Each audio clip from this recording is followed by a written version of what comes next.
Good morning. How are you? I hope you are doing well. It's Friday. It's a beautiful day. It's windy. The weather is friendly. I hope you are going to make the best of it. Thinking positively. Doing your best.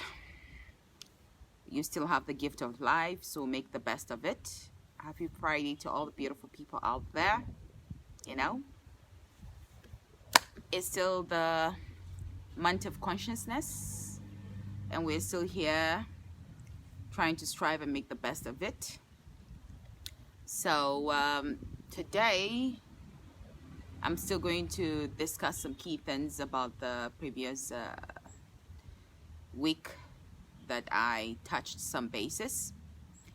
I think we need to be having a lot of discussions that has to do with security, and we also have to look at the recent incident that just happened, in city of Kaduna, in a community of Badarawa, that is in Kaduna North.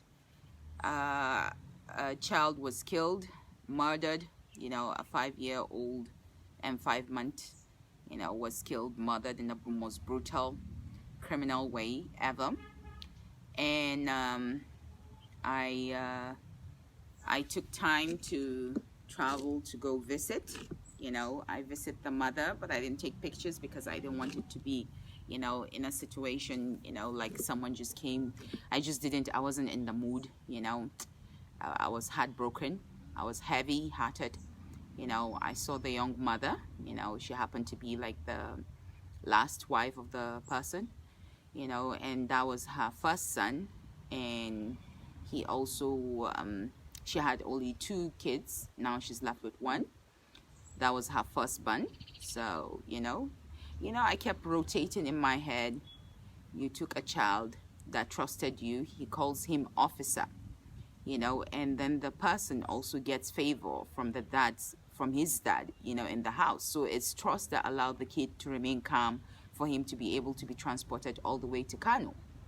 And then I also discovered a lot of things and stuff. He was dismissed from the army, and being dismissed from the army, I had to research, and I found out that he was a former informant for Boko Haram. That was why he was dismissed from the army, and then he was attacked because when he was dismissed, then he was later attacked in a community called Kwaru in Kaduna, in Kaduna North, because they believe that he killed some of their friends and family. Why should he be set scot-free and stuff? So he then was attacked, and then someone, I think I got the name of the person, but I forgot, that took his hand off, and someone bought a motorbike,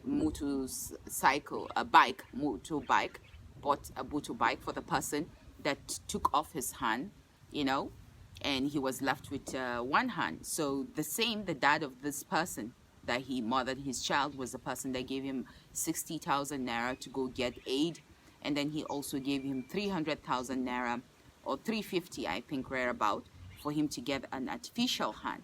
And this is how he paid back the person, because of greed, psychological imbalance and what have you. And then before then, I dig into the matter and stuff.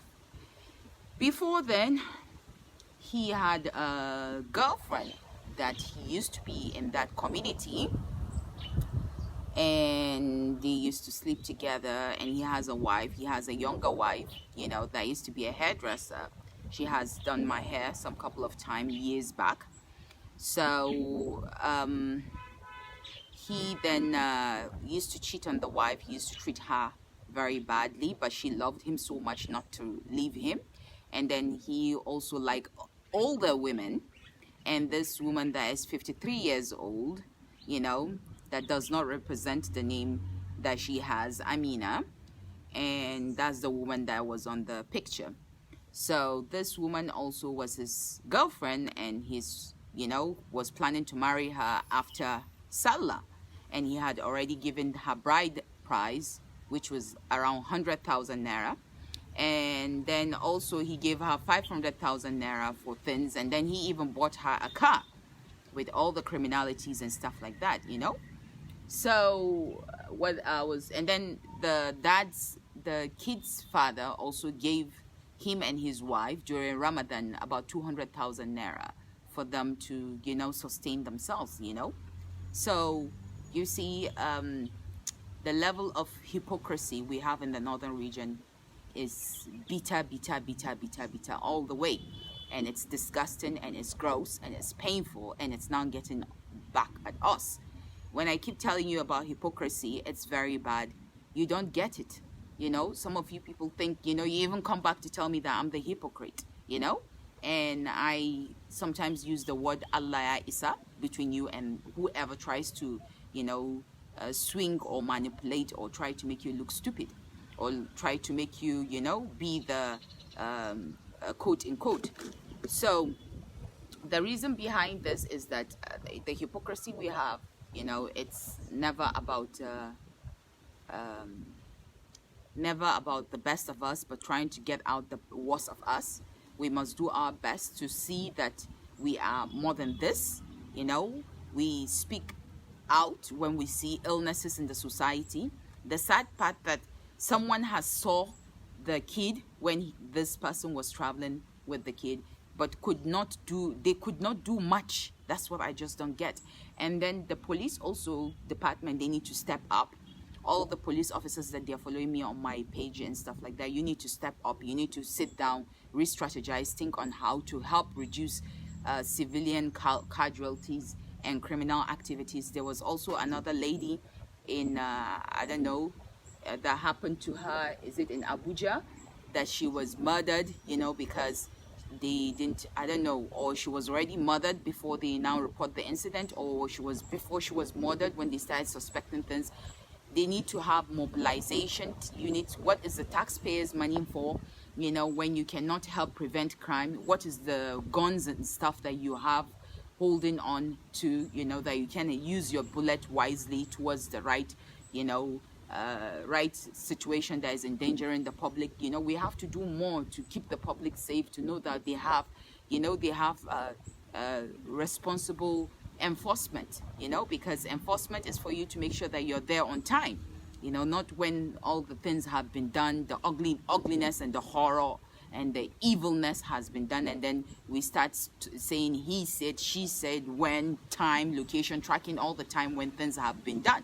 So we should try and prevent things in time, not going back in time to track the time and stuff when the evil has already been conducted, you know. So these are areas where police need to have more influence, you know, more influence into things like this, because, you know, to be an officer or to be in the security system, you always have to have criminal psychology. You also have to have criminal intervention, criminal prevention. These are very important things that I think we need to also see that we call attentions.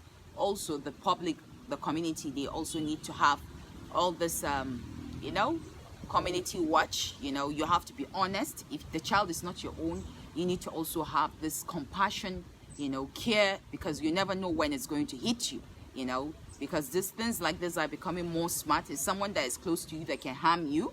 So you have to do whatever it takes to make sure that you get it together and you help someone, you know, help prevent crime. When I went to the house, I told them that they also need to be vigilant.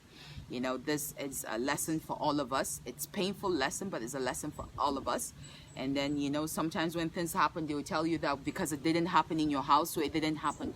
It's not their problem. It's everybody's problem, you know. To break a child, a 5-year-old child's neck, and for someone to press the leg, you know, a huge adult to press the leg, you know, it's evil. So this is how I look at things, and it has been a pressing issue psychologically and emotionally, and I've been wondering. So I hope that the family has closure. Put them in your positive prayers and stuff. Crime has no religion, has no race, has no gender, has no nothing, you know. Crime is crime, you know. It depends on the motive. So let's do our best to make sure that we give our humane balance and humane love and peace in our community. You have a blessed day, you know. May the soul of the child rest in peace, and may God give his parents strength to bear this loss. But we need to also do best to make sure that we help prevent crime in our community. So you have a nice day. Bye.